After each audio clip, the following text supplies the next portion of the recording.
So let me say, and I love you back, and I love you back. So let me say, my heart is full today.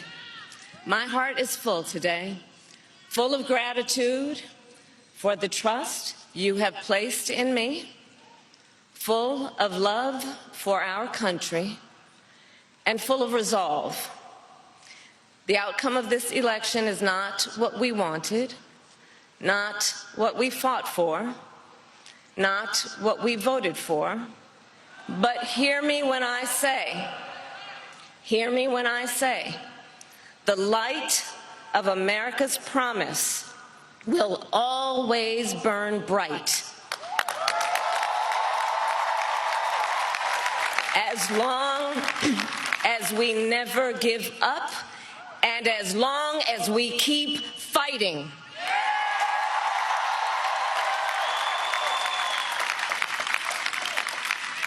To my beloved Doug and our family, I love you so very much. To President Biden and Dr. Biden, thank you for your faith and support. To Governor Walz and the Walz family, I know your service to our nation will continue. And to my extraordinary team, to the volunteers who gave so much of themselves, to the poll workers and the local election officials, I thank you all. Look, I am so proud of the race we ran, and the way we ran it, over the 107 days of this campaign. We have been intentional about building community and building coalitions, bringing people together from every walk of life and background, united by love of country with enthusiasm and joy in our fight for America's future. And we did it with the knowledge that we all have so much more in common than what separates us. Now, I know folks are feeling and experiencing a range of emotions right now. I get it. But we must accept the results of this election. Earlier today, I spoke with President-elect Trump and congratulated him on his victory. I also told him that we will help him and his team with their transition, and that we will engage in a peaceful transfer of power.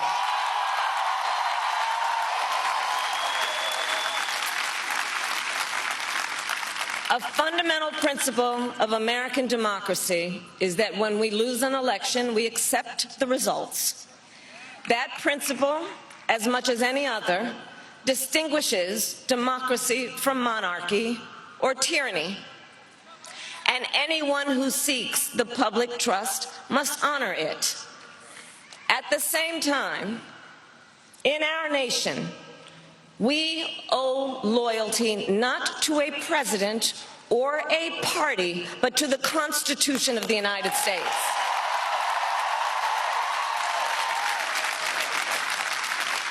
And loyalty to our conscience and to our God. My allegiance to all three is why I am here to say, while I concede this election, I do not concede the fight that fueled this campaign.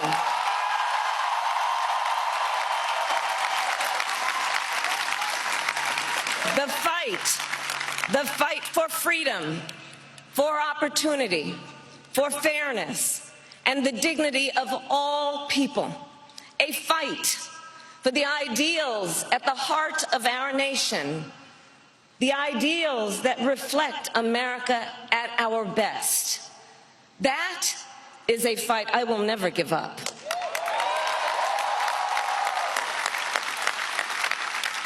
I will never give up the fight for a future where Americans can pursue their dreams, ambitions, and aspirations, where the women of America have the freedom to make decisions about their own body and not have their government telling them what to do. We will never give up the fight to protect our schools and our streets from gun violence.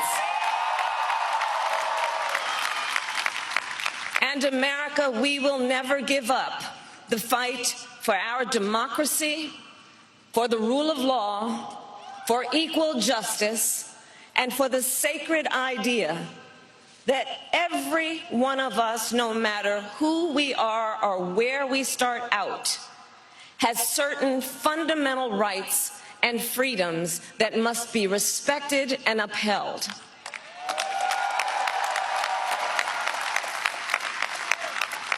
And we will continue to wage this fight in the voting booth, in the courts, and in the public square.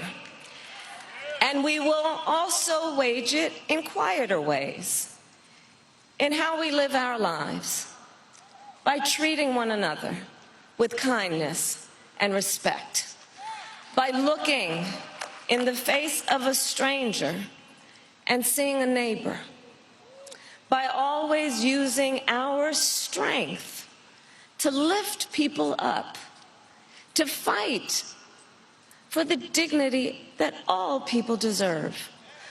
The fight for our freedom will take hard work, but like I always say, we like hard work. Hard work is good work. Hard work can be joyful work. And the fight for our country is always worth it. It is always worth it.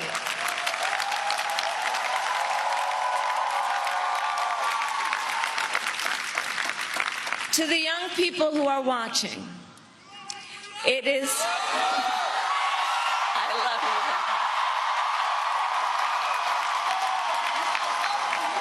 you. To the young people who are watching, it is okay to feel sad and disappointed, but please know it's going to be okay. On the campaign, I would often say, when we fight, we win. But here's the thing. Sometimes the fight takes a while. That doesn't mean we won't win. That doesn't mean we won't win. The important thing is don't ever give up. Don't ever give up. Don't ever stop trying to make the world a better place. You have power. You have power. And don't you ever listen when anyone tells you something is impossible because it has never been done before.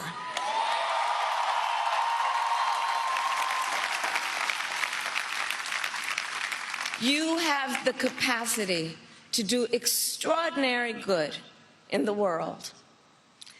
And so to everyone who is watching, do not despair. This is not a time to throw up our hands. This is a time to roll up our sleeves.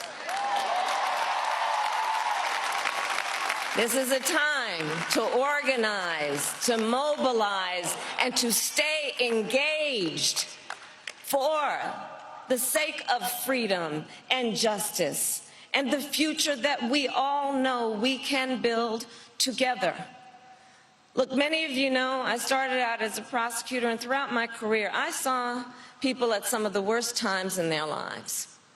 People who had suffered great harm and great pain, and yet found within themselves the strength and the courage and the resolve to take the stand, to take a stand, to fight for justice, to fight for themselves, to fight for others.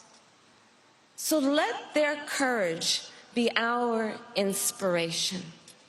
Let their determination be our charge. And I'll close with this. There's an adage an historian once called a law of history, true of every society across the ages. The adage is, only when it is dark enough can you see the stars. I know many people feel like we are entering a dark time, but for the benefit of us all, I hope that is not the case. But here's the thing, America, if it is, let us fill the sky with the light of a brilliant, brilliant billion of stars. The light of optimism, of faith, of truth, and service.